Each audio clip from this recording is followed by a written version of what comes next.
नमस्कार, आप देख रहे हैं लाइव सिटीज। मैं हूं आपके साथ मधु। बिहार में बांकीपुर उपचुनाव को लेकर सरगर्मी बढ़ी हुई है और आज नामांकन का आखिरी दिन था। भाजपा के दूसरे प्रत्याशी पहले जो थे अभिषेक सिन्हा, उन्होंने अपना नामांकन वापस लिया था। तो आज भाजपा के दूसरे प्रत्याशी और जन सुराज के सूत्रधार प्रशांत किशोर का नामांकन हुआ। सुबह तस्वीरें भी आपने लाइव सिटीज़ पर देखी है और इसके बाद नामांकन तो हो गया, लेकिन इसके बाद अब सबकी निगाहें टिकी हुई है कि आखिर आगे बांकीपुर उपचुनाव में क्या क्या होने वाला है, क्या खेला होने वाला है। देखिए, प्रशांत किशोर ने पूरे बिहार में माहौल टाइट कर रखा है। तमाम बातें जानेंगे और इन्हीं मुद्दों पर बातचीत करने के लिए हमारे साथ मौजूद हैं बिहार के जाने माने वरिष्ठ पत्रकार अरुण कुमार पांडे। सर आपका स्वागत है। धन्यवाद, आपको भी। सर, बांकीपुर उपचुनाव को लेकर प्रशांत किशोर के जो वो नामांकन दाखिल करने गए थे, उनके परिजन तो शामिल हुए ही, लेकिन जिस तरह की भीड़ देखने को मिली, दूसरी तरफ बीजेपी भी कम नहीं है, उनके तरफ भी काफ़ी भीड़ देखने को मिली। टक्कर ज़ोरदार होने वाला है। तो इस वीडियो में सर आप ये बताइए कि अभी जिस तरह का माहौल बिहार में बना हुआ है, भविष्य में क्या आसार दिख रहे हैं? देखिए, अभी बिहार विधानसभा की जिस सीट के लिए उपचुनाव हो रहा है जी, भाजपा के राष्ट्रीय अध्यक्ष नितिन नवीन ये सीट खाली की है। जी, आपको याद होगा 4 बार लगातार वो जीत रहे थे, जी, राज्यसभा के मेंबर हो गए, इसके कारण ये सीट खाली की है। अब इस सीट के लिए उपचुनाव हो रहा है, तो आज तो ठीक ही कहा आपने कि नामांकन पत्र दाखिल करने की आज लास्ट तिथि थी। 30 जुलाई को वोटिंग होगी और 3 अगस्त को नतीजे आएंगे, काउंटिंग होगी। लेकिन पहली बार जन स्वराज पार्टी के सूत्रधार संस्थापक चुनावी जंग में है, पहली बार चुनाव लड़ रहे हैं। जी, तो सारा फोकस जो है इसलिए कि बिहार में मुख्य विपक्षी दल है राजद, जी, और पिछले 4 साल से प्रशांत किशोर 2 साल उन्होंने पदयात्रा की, पूरे बिहार घूमे और उन्होंने तब उनका लक्ष्य था कि बिहार में तब एनडीए की सरकार, तत्कालीन मुख्यमंत्री नीतीश कुमार को सत्ता से बाहर करना, जी, और राजद जो मुख्य विपक्षी दल है जिसके चेहरा थे तेजस्वी यादव, सरकार में आना चाहते थे, सत्ता में आने से रोकना। अब खुद सभी सीटों की दावेदारी की थी। आपको याद होगा 238 सीट के लिए जन स्वराज पार्टी लड़ी थी और नतीजा तो आपके सामने है कि कोई खाता नहीं खुला, अधिसंख्यक कैंडिडेट की जमानत जब्त हो गई और एक सीट 2 सीट पर वो सेकेंड रही थी जन स्वराज पार्टी। जी। अब खुद प्रशांत किशोर इस चुनावी जंग में आ गए हैं, तो एक समूह की निगाहें टिक गई है कि आखिर प्रशांत किशोर का क्या होगा। पहली बार चुनाव तक तो वो कहते हैं कि भाई दलों को चुनाव जिताने का मंत्र और तंत्र देते थे, लेकिन अब ये सारा कितना वो उनके पास मंत्र है और उसका तंत्र है चुनाव जीतने का, वो अब इसी में उनकी खुद की अग्नि परीक्षा है। जी। और यदि वो जीत गए तो निश्चित रूप से देखिए, एक सीट के लिए उपचुनाव हो रहा है, इससे कोई सरकार की सेहत पर कोई फर्क नहीं पड़ेगा, कोई इससे सरकार बनना और बिगड़ना नहीं है।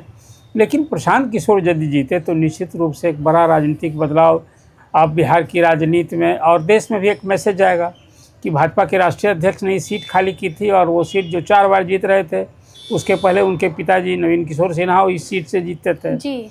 तो 7-8 चुनावों से जिस परिवार का इस बांकीपुर सीट पर आधिपत्य रहा है, और ये राजधानी पटना की लुटियंस जोन वाली सीट है जी। इसमें कायस्थ बहुल क्षेत्र कहते हैं यूँ, अब तो कायस्थ बहुल क्षेत्र कहने को रह गया है। मिक्स जातियाँ हैं, सभी जात के लोग हैं, अति पिछड़े भी हैं, यादव भी हैं, मुसलमान भी हैं, सब जात के लोग हैं। लेकिन एक परसेप्शन बना हुआ है कायस्थ बहुल क्षेत्र है, और इससे अभी वो एक कायस्थ कैंडिडेट जो ज़िले में जितनी सीटें हैं वो जीता करते थे।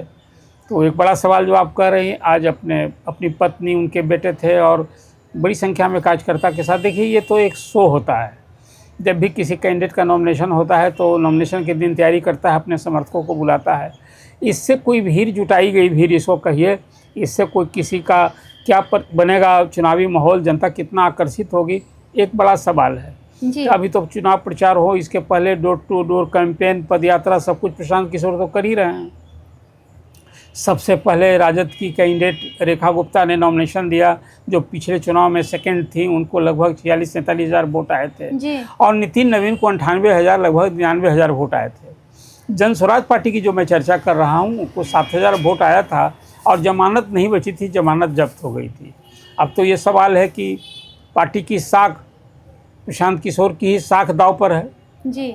कि भाई चुनाव में जो दूसरों को जिताते थे वो इस चुनाव में उनका क्या होगा। जी देखिए, मैं मानता हूँ कि ये चुनाव एक बड़ा कठिन चुनौती है प्रशांत किशोर के लिए। बीजेपी तो बहुत आश्वस्त दिखती है। बिहार में पहली बार बीजेपी की सरकार बनी है, जी तो मुख्यमंत्री सम्राट चौधरी हैं, तो उनकी भी प्रतिष्ठा इस दाव में है। भला एक चुनाव तो अभी उपचुनाव हुआ था विधान परिषद की एक सीट के लिए, जी वो आरा और बक्सर स्थानीय निकाय क्षेत्र की सीट जी, की बात जी। मैं कर रहा हूँ। वो सीट तो एनडीए से छीन गया, जी वो जदयू की सीट थी और राजद जीत गया। अब ये दूसरा विधानसभा का पहला चुनाव है। इस चुनाव में बीजेपी के लिए भी उसी तरह से प्रतिष्ठा दाव पर है कि उस सीट पर कब्जा बरकरार रखे। आखिर नितिन नवीन ने जो सीट खाली की है उस पर भला बीजेपी यदि हार जाएगी तो फिर खुद नितिन नवीन के लिए भी प्रतिष्ठा बहुत दाव बड़ी पर बात है। हो हाँ। जाएगी। और अब इसमें राजद जो है, जिसका एक अभी कहते हैं कि M22 समीकरण है उसका, जी। उसके बूते उसको भरोसा है। तो चुनाव में हालांकि तीन त्रिकोणीय मुकाबला होना है, ये अभी तय दिखता है। जो जी, तीन बिल्कुल। कैंडिडेट में मुख्य मुकाबला होगा, जो तेज प्रताप की पार्टी ने भी नॉमिनेशन किया है, उनके कैंडिडेट को तो आज कोई पुराना केस था मानवी का, तो पुलिस ने उनको आज हिरासत में ले लिया। जी तो ये चुनावी दंगल में अभी आज की तारीख में क्या होगा, आप सवाल पूछ रही हैं, क्या खेला होगा सवाल पूछ रही हैं, तो ये तो रिजल्ट की ही बात आप कर रही हैं। जी बिल्कुल। तो अभी रिजल्ट की बात करना मुनासिब होगा क्या, माहौल क्या बनता है। लेकिन मैं ये मानता हूँ कि न सिर्फ प्रशांत किशोर के लिए बल्कि और बीजेपी को तो एक धक्का लग गया कि ये दूसरा कैंडिडेट है। बीजेपी को हाँ, धक्का लगा। एक कैंडिडेट था जिसको दिया, अब वो कैंडिडेट के बारे में हुआ कि भाई उसके पिताजी चारा घोटाला के आरोपी थे, वो 3 साल की सज़ा हो गई थी, 50,000 जुर्माना हो गया था, इस वजह से नामांकन वापस और लिया फिर गया। उसके बारे में और कुछ बात हुई, शैक्षणिक योग्यता पर भी सवाल उठाया गया। जी तो समय रहते नॉमिनेशन के दूसरे ही दिन बीजेपी ने कैंडिडेट बदल दिया और नीरज सिन्हा को कैंडिडेट बनाया है। वो इसका भी एक नुकसान यंग है। होगा सर बीजेपी को, क्या लगता नहीं, है? देखिए, ये पार्टी के नेतृत्व के एक कार्यशैली पर भी एक सवाल निश्चित रूप से उठता है। बिल्कुल। ये वैसे ही उठ रहा है जैसे प्रशांत किशोर असेंबली के चुनाव में 2 जगह उनको चुनाव के पहले जिसकी घोषणा की थी, जी तराड़ी में आपको याद होगा थल सेना के उपाध्यक्ष का चुनाव घोषणा को, वो वहाँ वोटर ही नहीं थे, तो नहीं दे पाए। तो ये सब थोड़ा सा परख के उसकी क्या छवि है, उसका क्या बैकग्राउंड है, सूझबूझ के देना चाहिए था भाजपा को। ये झटका निश्चित रूप से मैं इसको मानता हूँ, लेकिन खैर इससे कुछ नहीं। देखिए, बिहार में राजनीति की 2 धुरी है, 2 पोल है। एक और जहाँ एनडीए है, बीजेपी है, दूसरी ओर राजद है। अब इसमें जन स्वराज पार्टी को अपनी जगह बनानी, यही तो है। इसलिए अभी बांकीपुर चर्चा में रहेगा। और प्रशांत किशोर के कारण जो कई दलों को वो, जैसा मैंने आपसे कहा कि मंत्र और तंत्र देते रहे हैं, तो अब तो खुद वो अपनी दिखानी है उनको अपना कौशल, कि वो जिताते नहीं हैं, खुद भी जीतते हैं, ये दिखाना ना है। तो अब चलिए, अभी आज तो नॉमिनेशन का दिन था, नॉमिनेशन हो गया, अब नॉमिनेशन पत्रों की जांच होगी। और जैसा मैंने आपसे कहा कि 30 को वोटिंग होगी, 3 अगस्त को काउंटिंग होगी, तभी तो और चर्चा आप करेंगी। थोड़ा माहौल बनने दीजिए और क्या मुद्दा उभरता है।